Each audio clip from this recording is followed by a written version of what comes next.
श्री स्वामी समर्थ. स्वामी महाराजांच्या कृपेने तुमच्या सर्व इच्छा मनोकामना पूर्ण हो. हिंदू धर्मात पितृपक्षातील अमावस्येला विशेष महत्त्व आहे.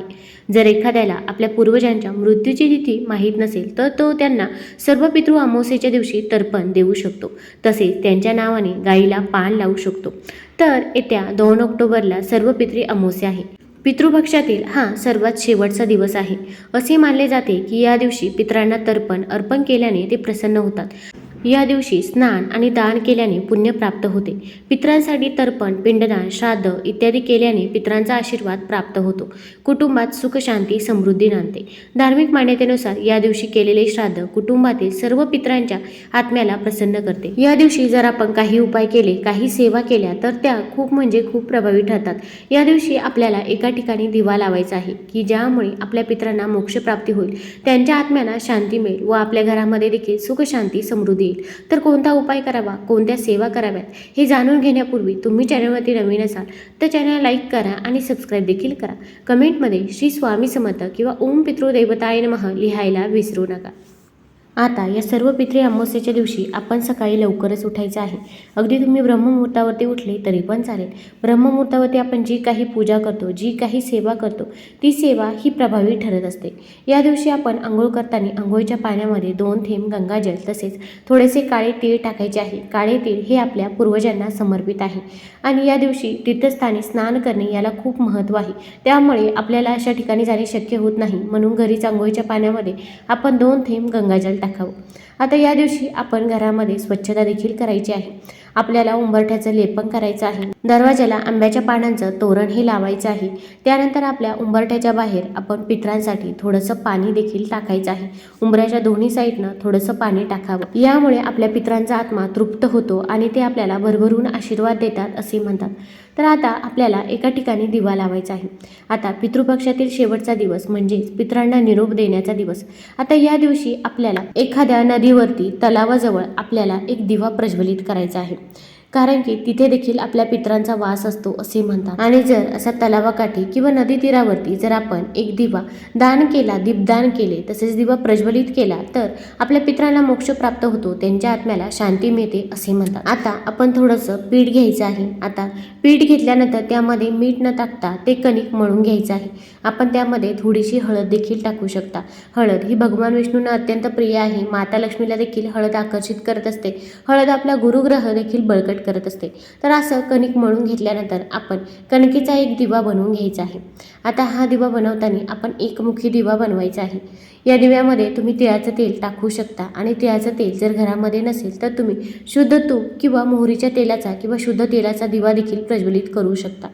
आपण एक द्रोण घ्यायचा आहे आणि किंवा अगदी पत्रवाळी घेतली तरी पण चालेल. आपल्याला हा दिवा नदीकाठी ठेवायचा आहे किंवा नदीमध्ये अगदी तुम्ही प्रज्वलित करू शकता. शक्यतो तरी एखाद्या द्रोणमध्येच आपण हा दिवा ठेवायचा आहे. आपल्याला नदी तीरावरती जायचं आहे. हा दिवा प्रज्वलित करायचा आहे. या दिव्यामध्ये थोडेसे काळे तीळ टाकायचे आहे. काळे तीळ या आपल्या पूर्वजांना समर्पित आहे. काळे तीळ टाकल्यानंतर दिव्याला हळदी कुंकू अर्पण करायचं आहे. दिव्याखाली थोड्याशा अखंड अक्षता टाकायच्या आहे. तांदूळ हे कुठेही तुटलेले फुटलेले नसावे असे तांदूळ आपण त्या दिव्याखाली ठेवायचे आहे. त्यानंतर हा दिवा प्रज्वलित करायचा आहे. मग हा दिवा तुम्ही द्रोणमध्ये ठेवू शकता आणि असा दिवा तुम्ही नदी तीरावरती सोडायचा आहे. यामुळे आपले पूर्वज आपल्याला भरभरून आशीर्वाद देतात आणि आपल्याला आपल्या पूर्वजांकडे माफी देखील मागायची आहे. आपण म्हणायचे आहे की माझ्याकडून जर काही चुकले असेल, घरातल्याकडून, लहान्याकडून, मोठ्यांकडून जर काही चूक झाली असेल तर आम्हाला माफ करावे, पण इथून पुढे आमच्याकडून जशी होईल तशी मी तुमची सेवा नक्की करेल असे आपण आपल्या पूर्वजांना म्हणायचे आहे. तुमचा आशीर्वाद आमच्यावरती सदैव असू द्या. तसेच तुम्हाला काही अडचणी, अडथळे, संकटे असतील तर त्याबद्दल देखील तुम्ही पितरांना बोलून दाखवू शकता. आणि आपण ओम पितृदेवताय नमः, ओम पितृदेवताय नमः या मंत्राचा 21 वेळा किंवा 108 वेळा जप करायचा आहे. आपल्या पितरांचे आपण दर्शन घ्यायचं आहे. हा दिवा आपण नदी तीरावरती देखील ठेवू शकता. आता हा उपाय कोण करू शकतं तर घरातील कोणत्याही व्यक्तीने केला तरी पण चालेल, पण शक्यतो जी काही वडीलधारी व्यक्ती आहे, मग घरामध्ये आजोबा सगळ्यात मोठे असतील तर त्यांनी हा उपाय करावा किंवा त्यांना जर करणे शक्य नसेल तर आजी किंवा तुम्ही स्वतः देखील हा उपाय करू शकता. फक्त मासिक धर्म असेल किंवा सूतक असेल तर या काळामध्ये आपल्याला हा उपाय करता येणार नाही. हा दिवा आपल्या पूर्वजांसाठी आहे, कारण की आपल्याला देखील त्यांचं काहीतरी देणं लागतं. त्यासाठी तुम्ही हा उपाय, ही सेवा त्यांच्यासाठी जरूर करावी. त्यानंतर आता दुसरा उपाय करायचा आहे, तो म्हणजे आपल्याला घरामध्ये देखील 2 दिवे प्रज्वलित करायचे आहे. आता दक्षिण दिशा ही पितरांची दिशा असते, सर्वांनाच माहीत आहे.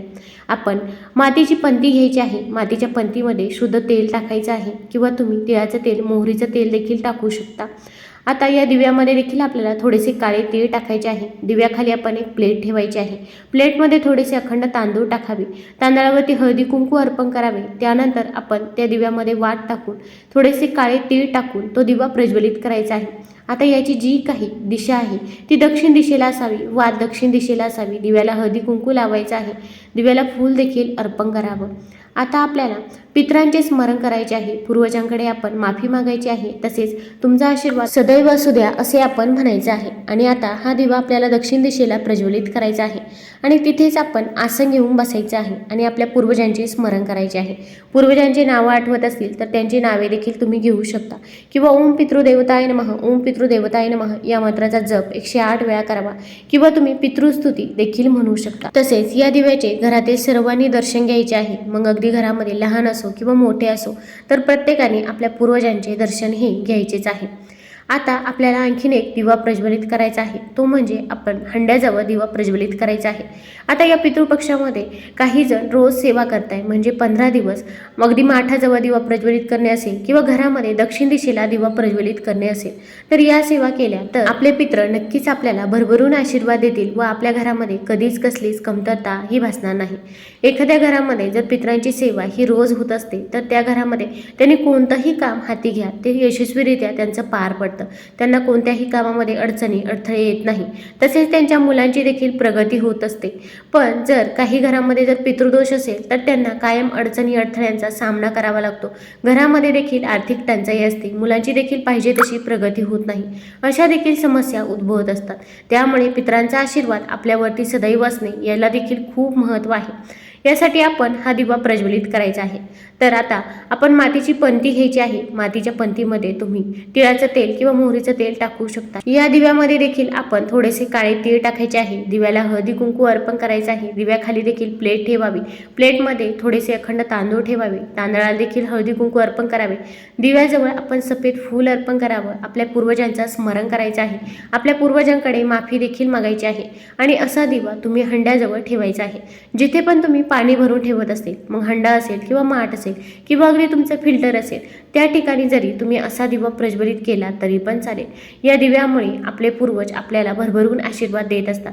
कारण की आपल्या पूर्वजांचा वास हा आपल्या घरामध्ये दक्षिण दिशेला, तसेच आपण जिथे हंडा माठ ठेवतो तिथे आणि आपल्या उंबरठ्याजवळ असतो, अशा 3 ठिकाणी आपल्या पूर्वजांचा वास असतो. आणि तिथे जर आपण त्यांच्यासाठी दिवा प्रज्वलित केला तर ते आपल्यावरती नक्कीच प्रसन्न होतात. आपण उंबरठ्याजवळ देखील दिवा प्रज्वलित करायचा आहे. मग आपण या सर्व पितृ अमावस्येच्या दिवशी घराच्या बाहेर देखील असा दिवा प्रज्वलित करावा. त्या दिव्यामध्ये देखील तुम्ही थोडेसे काळे तीळ टाकायचे आहे. उंबरठ्याच्या बाहेर तुम्ही दोन्ही साईडनं असा दिवा प्रज्वलित केला तरी पण चालेल. मग हा उपाय आपण कधी करायचा आहे तर तुम्ही सायंकाळी 5 नंतर किंवा सायंकाळी 6 नंतर जरी हा उपाय केला तरी पण चालेल. तुम्हाला जर हा व्हिडिओ आवडला असेल तर चॅनल लाईक करा, सबस्क्राईब करा. धन्यवाद.